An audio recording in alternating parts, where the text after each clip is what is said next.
We need to be very careful, cognizant, and critical of trends that can lead to the alt-right pipeline. Maybe you like engaging in some of these trends, but you don't want to fall down the alt-right pipeline, so what do? This isn't about avoiding certain topics out of fear. This is about radicalization and who's vulnerable and how it works. The alt-right pipeline isn't like a magical spell. If you have strong critical thinking skills or just very strong, well-formed beliefs, you can engage with this content without it having any effect on you. But that is not the case for young people who are still forming their beliefs and identity, or people looking for community. There are very few situations in life where I think an abstinence-only approach works. So telling people to just simply avoid this content or not engage with this content, I don't think is a good strategy. But at the end of the day, the right is winning the algorithm war. That's exemplified by this chart of right-leaning and left-leaning shows. There's a creator I love to follow on here, Abby Richards, who does a lot of great content around this. I'll tag her. On the left, we tend to be like, if we could just explain this better, people will get it. If we could just educate people on where we're coming from and systems of oppression,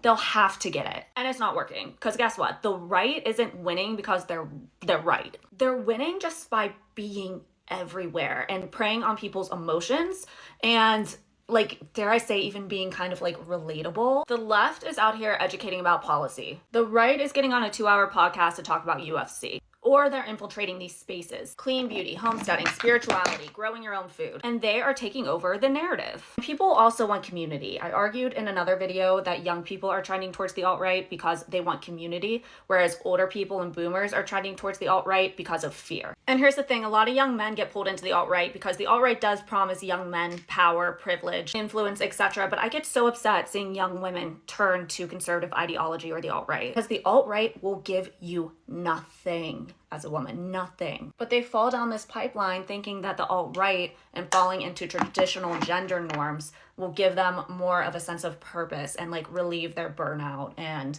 like that's how they could get to an easier, more fulfilling life. And I mean, it's a lie, but it's too late when you find that out. So overall, I just think we need more progressive creators online, creating fun, engaging content in these spaces without the right-wing spin. You do control your own algorithm at the end of the day. Engage with Black and trans creators, engage with content that isn't red-pilled, and share it with your friends. We can't read our way out of this one. We need to take up more space, clearly.